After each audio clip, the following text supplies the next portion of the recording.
Edhe këtë 28 nëntor, të gjithu bën bashkë në Vlorë për të festuar. Si sot, 113 vjet më parë nga ky shesh, Shqipëria është shpallur shtet i pavarur. Këtë 28 nëntor, Vlora përsëri feston dhe mbetet sigurisht kryeqyteti i kësaj feste.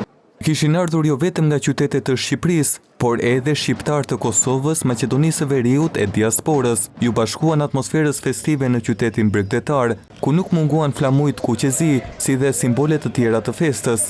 Unë për herë të parë ku morë këta shokët, kanë ardhur çdo herë, a unë për herë të parë s'kam pas mundësi morë më herët, ai kënaqën më kohë për morë, por s'kam ka bërë mundësia.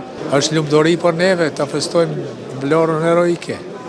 Edhe një farë forme kena këtu, te na Kosovar tojnë kena hise, kena pjesë, jem pjesë e këti vende.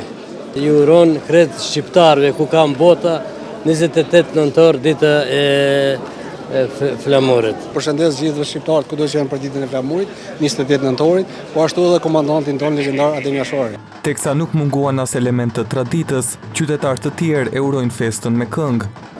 Shqipëri, Shqipëri, Shqipëri, moj shkëm pe gurë, Shqipëri, moj shkëm pe gurë, frite, pritesh për flamurë. Shqiptarët e mbledhur nga treva të ndryshme pritet të qëndrojnë më gjatë në Vlorë, pasi sipas të dhënave nga operatorët turistik, hotelet janë të rezervuara edhe gjatë fundjavës. E gjithë festa shoqërohet në Vlorë me aktivitete të shumta kulturore e artistike.